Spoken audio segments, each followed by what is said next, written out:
비트코인 왕자입니다. 자, 오늘의 차트는 왜 하락되었을까? 반드시 이유가 있습니다. 자, 비트코인 돌풍 시대, 지금 현재 비트코인 시장은 항상 변함없이 제가 5월에서 6월 사이에 시작을 해가지고 현재까지 시장에 대한 상승을 계속 외치고 있거든요. 변동이 없고요. 아직까지 유지해주고 있습니다. 자, 이거는 이제 뭐 가격이 유지해주고 있다 이게 아니라 전체적인 시장 흐름이 유지해주고 있어요. 그래서 이제 현재 실질적으로 나타나고 있는 것은 뭐냐면 그 이상의 추가 타격이 없다는 겁니다. 자, 분명한 거는 우리가 눈으로 봤을 때 뭐 100%예요, 100%. 왜? 타격 좋지. 타격 좋지. 타격 좋잖아요. 얼마나 저게 셌어요. 근데 어떻게 이 기간에 대한 구간이 점차 축소되고 있으면서 하락폭도 낮아지고 있다는 겁니다. 그래서 지금 시장을 나쁘게 볼 게 아니라 굉장히 고마운 자리다. 그 다음에 이제 두 번째는 왜 하필, 아니, 그렇잖아요. 여기서 지켜줬고, 여기서 꼭 지켜줬다 그래서 뭐 여기 안 깨진다는 보장이 있어요? 근데 이렇게 흘러내릴 수도 있잖아. 이때도 여기 그냥 빠졌어도 됐잖아. 근데 왜 이런 자리들이 이렇게 흘러내리지 않고 왜 지켜줬냐라는 겁니다. 현재 자리에도 마찬가지예요. 현재 이제 지지선으로 좀 보게 된다면 이렇게 봤을 때 하나, 두 개로 좀 볼 수가 있어요. 자, 왜 이 라인을 특별하게 장중에 8월 5일 날 한번 붕괴시킨 적은 있었지만 종가로는 살려놨죠. 그럼 여기를 왜 못 부실까? 자, 이거를 먼저 우리가 좀 따져봐야 됩니다. 그래서 여기는 현재 누적된 자리예요. 누적된 자리. 그래서 굉장히 여러 번의 강타가 있게 되면 이 자리가 더 끈끈해집니다. 쉽게 얘기하자면. 끈끈해지기 때문에 이런 좀 효과가 있다. 근데 이제 여기서 두 가지 그 상황이 좀 만들어져요. 자, 상승 구간일 때의 이 포지션하고 하락 구간일 때의 이 포지션이 있습니다. 자, 이제 이거는 그 상황에 따라서 그 시기가 상승 구간이냐 하락 구간이냐에 따라서 달라지거든요. 상승 구간에서의 이런 그림은 굉장히 호재로 봅니다. 근데 하락 구간일 때는 이런 자리가 굉장히 위험해요. 왜? 우리가 이제 얘기하고 있는 지지선 붕괴가 보통 이제 하락장 구간에서 이렇게 나타나거든요. 그래서 계단식 패턴을 기억하실 거예요. 그렇게 깨고 내려갈 수 있는 자리들이 많은 게 현재 이제 이런 자리에서 나타나거든요.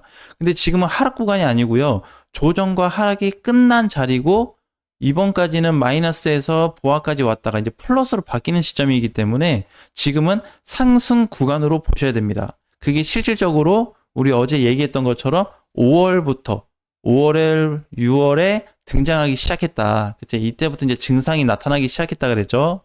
3월부터 5월까지는 없었습니다. 이런 증상이. 근데 이제 상승에 대한 포지션이 조금씩 두 달 이후에 만들어져 가면서 지금까지 왔는데 어떠한 뚜렷한 형태를 나타내고 있다는 거예요. 그래서 이런 좀 차이점은 있지만 지금 위치는 굉장히 좋다. 그런데 이제 자꾸 뭐 몇 달 동안 좋다고 하는데 이게 비트코인이 보면은 어제 2.4% 밀리지 않았냐. 그죠? 그 다음에 이더리움도 보게 되면 빠졌어요. 4%가 빠졌습니다. 근데 이렇게 보면은 빠진 건 마이너스는 맞아요. 맞는데 이렇게 보면 뭐 이렇게 심각하게 심하게 빠졌나? 라고 보니까 또 그건 아니에요. 그죠? 비트코인도 보면은 이렇게 심하게 빠졌나가 아니고 그냥 제자리에 내려왔다. 근데 오늘 다시 올라간다. 0.6%, 이더리움은 0.8%. 왜 올라갈까? 사실 제가 어제 드리지 못한 얘기가 있었는데 어제 우리 그 저녁에 라이브 방송 했잖아요. 이제 라이브 방송 딱 끝났어. 끝나고 이제 컴퓨터 정리하고 이제 마지막에 끌려고 하는데 뭐가 보였냐면 이 UX 링크가 이제 딱 등장을 한 거예요. 이게 여기 상단에 올라와지면서 UX 링크 이름 뜨고 가격은 이렇게 해서 떠 있는 겁니다. 아차, 이거 밀리고 시작하겠다. 근데 보통 신규 상장이 이게 만들어지면 우리가 좀 알아야 될 게 있어요. 그렇잖아요. 신규 상장 만들어지는데 왜 시장이 빠질까? 왜? 이유가 있어야 돼요. 신규 상장 만들어지는 거랑 얘네랑 무슨 사이길래. 근데 이제 코인 시장에서는요, 특별한 움직임이 좀 존재합니다. 각 거래소마다 좀 차이는 있는데, 제가 현재 쓰고 있는 이쪽 거래소에서는, 자, 요렇게 이제 좀 보시면 돼요. 자, 이제 신규 코인, 한 개 코인인데, 자, 기존 코인입니다. 이쪽은.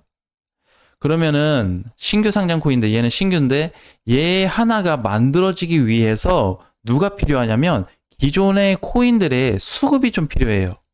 이 수급을 공급해주는 역할을 해줍니다. 이게 2019년도부터 보게 되면 굉장히 일치해 오고 있어요. 그러니까 신규 상장이 딱 만들어지잖아요. 만들어지고 바로 하락으로 밀려버리면 그냥 시장이 그냥 기존대로 좋습니다. 올라가는 효과도 있어요. 근데 얘처럼 어제 장중에 플러스 120%까지 올라가고 종가가 지금 50%에 끝나고 이래 버리니까 알트코인들이 어떻게 조금 힘을 못 쓰고 비트코인 대장들도 힘을 못 쓰고 좀 밀려서 끝났다라는 거예요. 결과는. 그래서 이렇게 기존 코인들에 대해서 수급을 빼앗아가다 보니까 이건 코인 시장의 시스템이지 우리가 어떻게 할 수 없는 겁니다. 컴퓨터적인 부분이에요. 그래서 하루 이틀 이런 효과가 좀 있거든요. 근데 보통은 하루면 다 끝나요. 그래서 오늘 UX 링크도 이제 하루 만에 좀 끝나서 밀린 거고, 그러면 이렇게 이제 신규 상장이 이제 되고 나면 오늘 아침 종가로 만들어지고 나면 이 신규가 다시 기존 코인으로 들어가게 돼요. 여기 합류가 된다는 겁니다. 그러면 어떻게 기존의 수급을 공급해줬었던 기존 코인들이 이제 자기 제자리를 찾아가는 역할을 해줍니다. 그래서 사실 어제도 시장은 좋았습니다. 반등 자리가 굉장히 두드러지게 나타났었고 다 좋게 볼 수 있었는데 이 코인 하나로 인해서 결국에 이유거리가 된 거죠. 왜 하락됐냐? 이것 때문에 하락이 된 겁니다. 그래서 특별하게 비트코인이나 일부 코인들 보면은 뭐 하락 물량이 쏟아져서 막 코인들이 다 부셔진 게 아니라 그냥 평소 거래만큼 또는 평소보다 좀 적은 거래로 살짝 밀렸다. 그게 끝이에요. 예, 그러니까 지금 상황에서 코인들을 뭐 이렇게 나쁘게 보거나 뭐 굳이 그렇게 심각하게 생각할 필요는 없다. 자, 그러면은 이제 밀리는 코인들도 보게 되면 지금 마이너스 1% 빠지는 게 두 개밖에 없어요. 거의 다 0% 구간에 있고요. 플러스도 그렇게 세진 않습니다. 대신에 어떻게 지금 빨간불의 코인들이 늘어나고 있죠. 왜? 어제 효과가 해소됐다 이렇게 보시면 됩니다. 근데 이게 어떻게 그럼 그럴 수가 있냐 이제 이렇게 좀 보여질 수도 있는데요. 도치코인이 초기에 상장됐을 때 이게 어땠을까요? 초기 음봉으로 급락이 됐거든요. 이때는 상황이 달랐습니다. 얘가 이제 상장되고 나서 굉장히 많이 올라갔다 왔는데 거의 얘도 2배 정도 올라갔다 왔잖아요. 올라갔다가 왔는데 음봉으로 전환이 되었고요. 시가가 깨지면서 여기서 끝나버렸어요.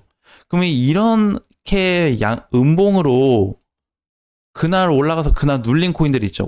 음봉 눌림. 이런 상황이면 코인 시장들이 좋아요. 왜? 공급을 해줬는데도 불구하고 못 올라갔으니까 공급됐던 수급이 다시 넘어오게 되거든요. 그러면서 그냥 이탈이 되게 되는 겁니다.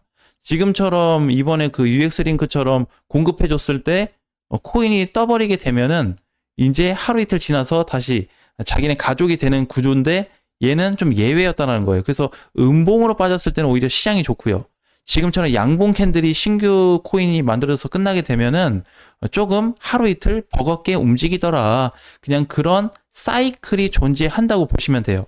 그거를 왜 꼭 이유를 대지 말고 코인 시장이 이러한 시스템이 존재하는구나를 그냥 이해하고 내가 받아들여야지 그걸 자꾸 따지게 되면은 시장에서 살아남기 좀 어렵겠죠. 자, 그래서 이제 이러한 좀 구조들이 만들어지고 있어서 아마 오후가 되면은요, 지금 오전보다 코인들이 더 좋을 겁니다. 그래서 어제 막 많이 빠지고 눌렸던 코인들 정말 징그럽게도 눌리고 못 가고 있는데 또 빠지고 있잖아요. 그죠? 최근에 도치도 보게 되면은 계속해서 이제 하락세가 나타나고 있거든요. 2일날 3% 반등인데 어제 또 2% 하락. 오늘 또 반등. 근데 어떻게 해요? 그렇게 많이 안 빠져요. 거래도 보면 그냥 코딱지만큼 빠지고 있습니다. 나 뭘 갖다 클릭해도 그래요. 그래서 뭘 갖다 클릭해도 뭐 이게 특별하게 뭐 굉장히 위험하게 뭐가 부셔졌다. 야, 얘 진짜 상태 안 좋다. 이런 건 없습니다. 좀 반납된 건 있지만 올라갔던 게. 자, 그래서 이제 그런 걸 좀 보조해서 보게 되면은 시장이 나쁜 게 아니라 어떤 공급에 대한 문제 때문에 이러한 효과가 발생되었다. 그래서 아직까지는 5월 이후로 현재까지 모든 코인들과 시장의 분위기는 최상이다 이렇게 좀 보고 있습니다. 최상의 분위기를 만들어주고 있다. 물론 이번에 이제 상승폭이 나왔을 때 이게 얼마까지 갔다가 눌리냐 이제 그게 좀 문제는 될 수 있지만 현재 위치로 보게 되면은 굉장히 좋은 자리면은 틀림이 없다라는 거를 꼭 기억을 해 주셔야 되는데 아마 빠르면 이번 주부터 늦어도 다음 주가 될 거예요. 근데 이거는 이번 주 아니면 결국에 다음 주거든요. 누구? 이더리움입니다. 자, 이더를 명확하게 좀 보셔야 돼요. 그럼 이더를 보자고 하는 거는 결국 누구를 보자? 알트를 보자는 얘기하고 똑같습니다. 이더를 보자는 거는 그리고 이더를 또 본다는 거는 누구를 또 보자? 비트를 보자는 얘기가 똑같아요. 그래서 우리 어제 이렇게 좀 묶어야 된다 그랬죠. 이렇게 좀 묶었을 때에 어떤 알트에 대한 포지션과 기준이 좀 살아날 수 있는 시장이다라는 거를 꼭 한번 기억하시면서 대응하셨으면 좋겠습니다. 자, 오늘 장도 화이팅 하시고요. 다음 시간에 뵙겠습니다.